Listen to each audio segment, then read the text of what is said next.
In the words of Hickok, 45. It's me again, it's the man with the revolver with the suppressor. Now,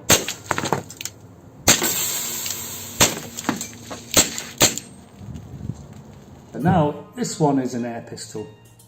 I'm not making any claims otherwise, but it is actually quieter with the suppressor on than it is without the suppressor. And someone very, very rightly pointed out the other day, hey, there's a cylinder gap between the cylinder and the barrel. There's a tiny, tiny gap in there, and you will lose pressure from there. And it'll make a bang as well, and that is a very valid point. Very valid point indeed. But the video that this person was referring to, he could have come on that channel and had a discussion with me about it, but he didn't.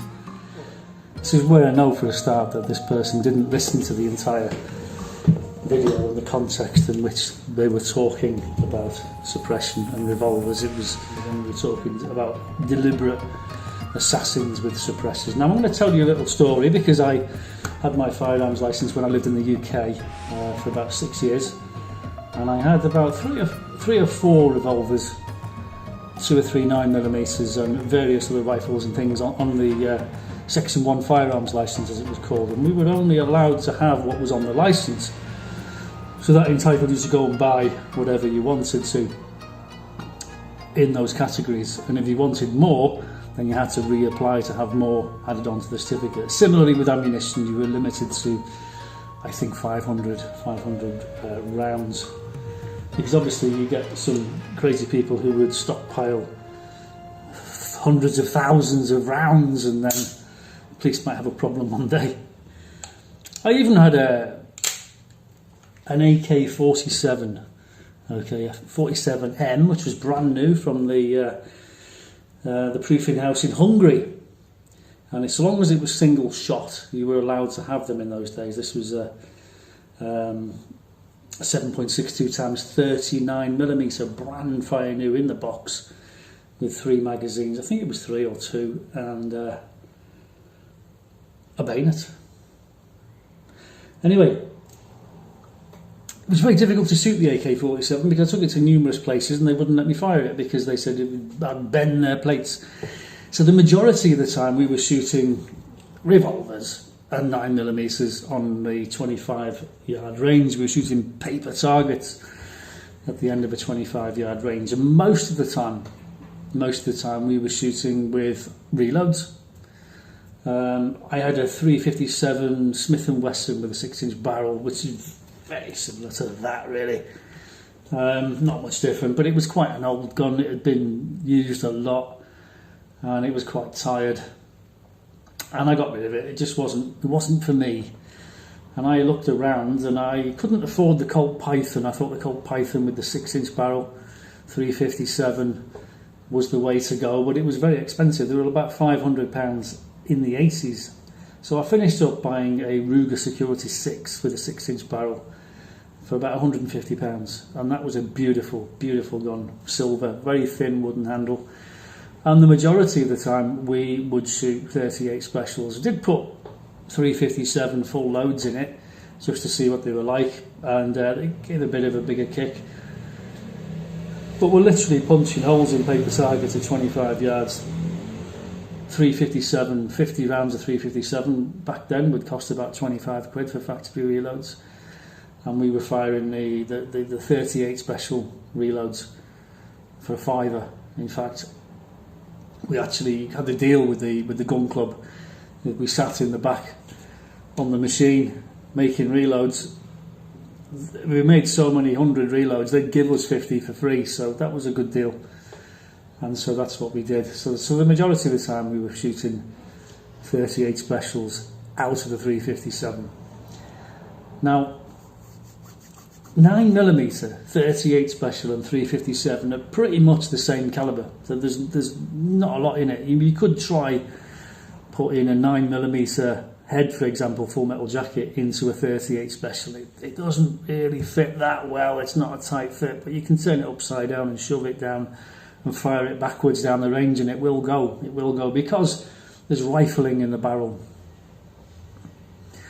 Now, if you ever look down a barrel, you'll see rifling. There's two kinds of barrels, ones with rifling and ones with a smooth bore. I'm going off subject now, I should come back to this later in a later video. The point I was trying to make is that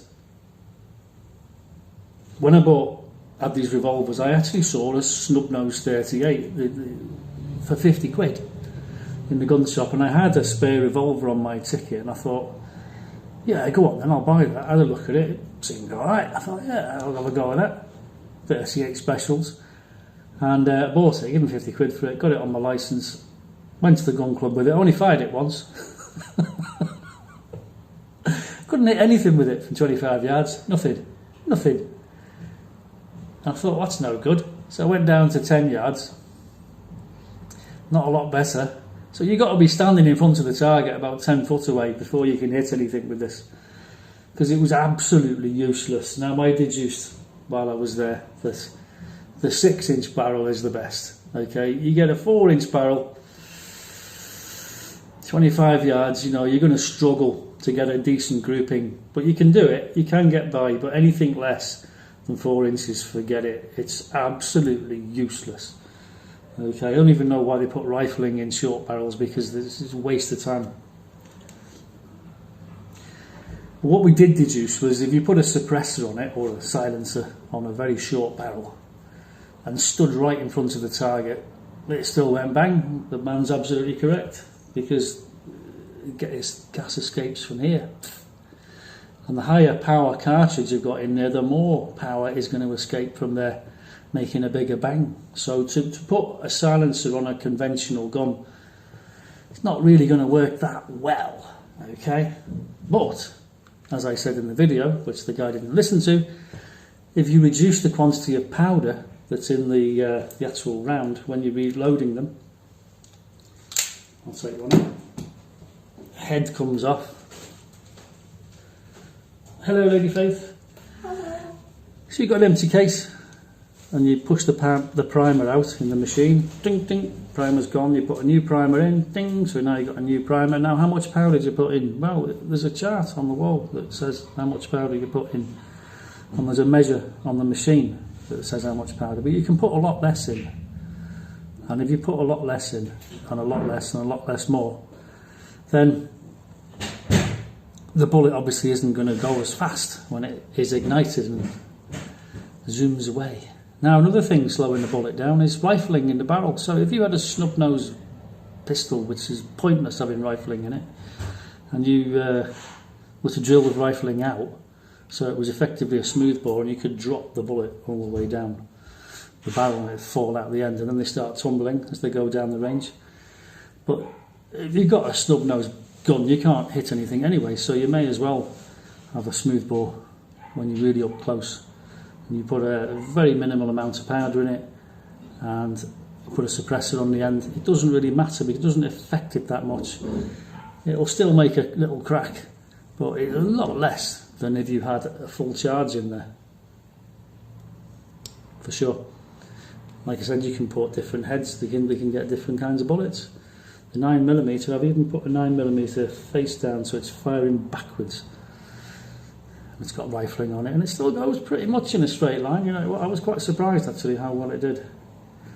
But yeah, suppressing a normal revolver with a normal charge is, yeah, it's not going to work that well. But I think the conversation we were having was talking about assassins when they were coming in and they wanted to kill someone at point blank. They'd be using probably a smooth bore, very short barrel revolver with very, very little powder in the case, and they want it to be as quiet as possible, and they're going there really close, and they get off, and they wouldn't drop any empty cases on the floor for the police to find later, because cases can be compared to firearms and they can get a positive identification, especially if it's an automatic, because the little claw, the extractor, hooks it out and the firing pin leaves a dent.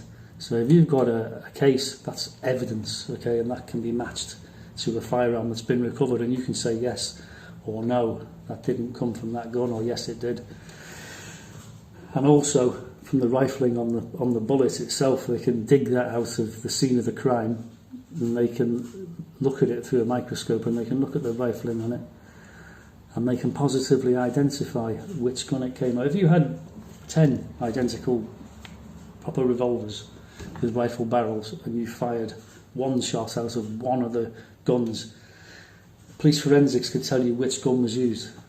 If you fired all 10, right, they could look at the rifling on the actual slug. But if you've got a smoothbore, all they can tell you is they're looking for a smoothbore revolver. So if someone says, look, I've got a smoothbore revolver here, was that it? They'd go, well, we are looking for a smoothbore revolver, but we can't positively prove that it came from this one. Will be GSR, gunshot residue, which is the products of combustion from burnt gunpowder or fast burning powder.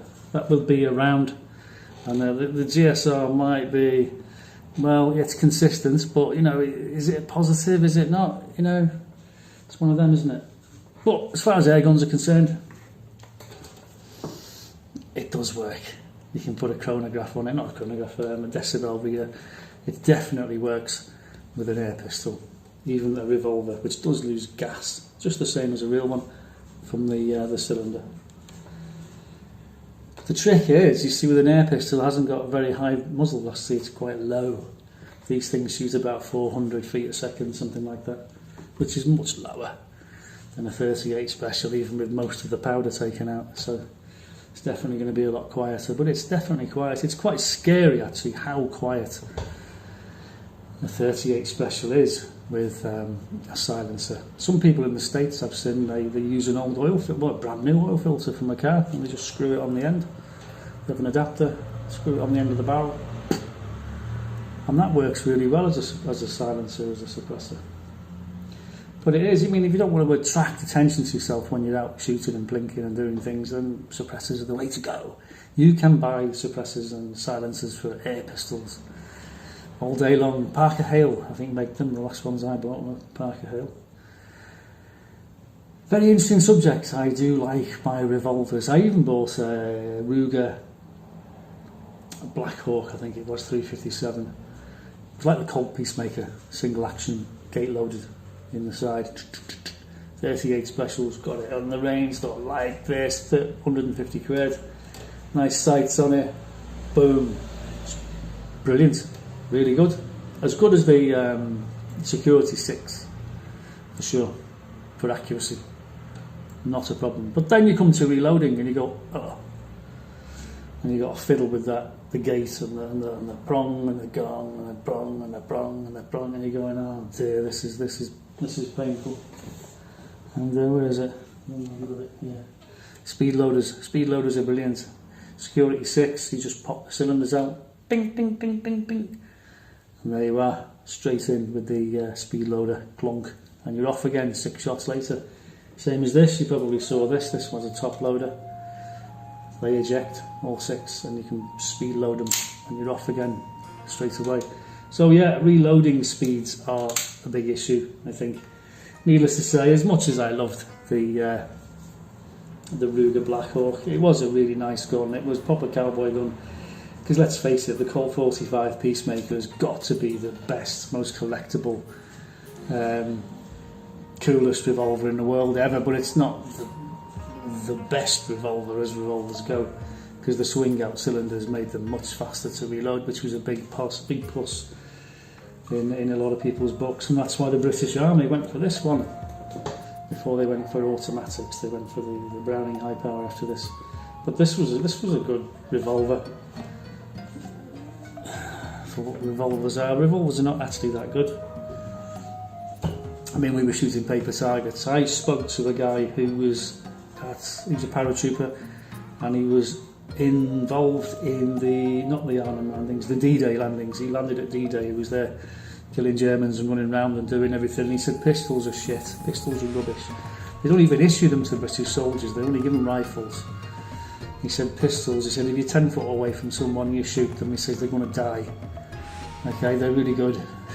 He said, but if you're further than that, forget it. So the nub of it is, from someone who has actually shot people dead, that pistols are rubbish, okay, unless you're really up close and personal. So there's the answer to your question. If you wanted to be a silent assassin and you wanted to screw a silencer to a very short barrel revolver, with hardly any powder in the bullets. That's as quiet as it's ever going to get. Thanks for watching.